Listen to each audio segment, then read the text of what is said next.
is Samantha Fox, and this is FG News Sunday evening. Yesterday, a 19-year-old man shot and killed an innocent customer in a local grocery store in St. Paul in the state of Texas.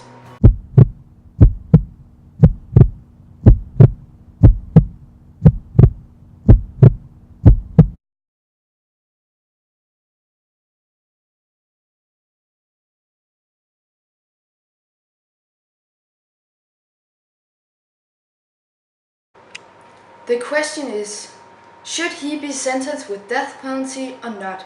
He's no longer a juvenile, but how should he be convicted? And now to my colleague Freyja Jones in the debate studio. Welcome! Here in the studio we have a visit from the international organization, Amnesty International. Welcome to you, Rose Humphrey. And on the other side of the table, we have a visit from a local Texas policewoman. Welcome to you as well, Julia Smith.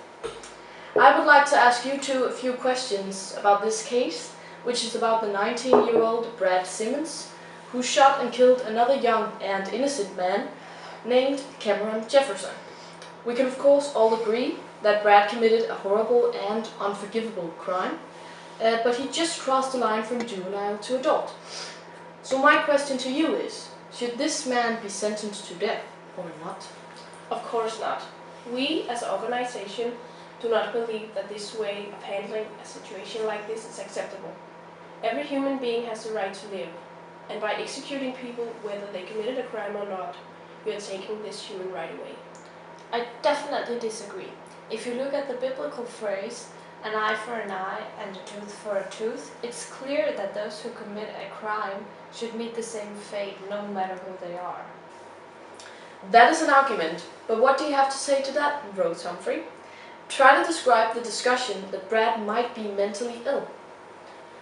Yeah, you could look at it that way, but killing a young man like Brad is unconstitutional.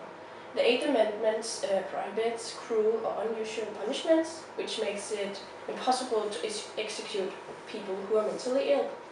I believe Brad is definitely mentally ill, because no one with a clear mind would shoot an innocent man.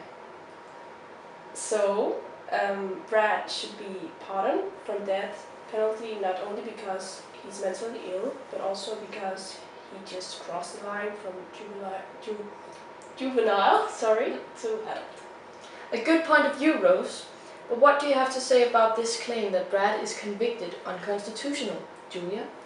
Well, Brad committed a heinous crime, and it also says in the Constitution that execution by lethal injection doesn't violate the 8th Amendment.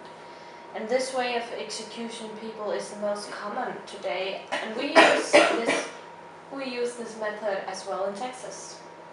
Thank you for your time, Rose Humphrey from Amnesty International and Julia Smith from Texas Police Department.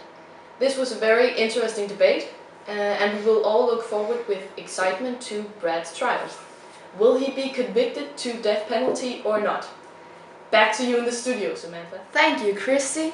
We have some comments from the victim and the convict's relatives. This behavior was totally unacceptable, and he took my son away. I loved him so much. He was killed right in front of me, and I saw the anger in the killer's eyes. We can't have a person like that running around in our country. Well, Brad has always been bullied a lot, and Cameron was like the worst bully. And Brad's parents got divorced when he was very young, and they have never really been that present for him.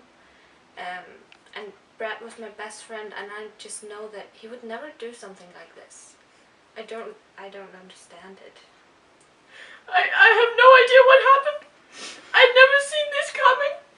I love him so much. You can't take Brad away from me. Death penalty is not the right solution. This was all we had for you tonight. Have a nice evening, America.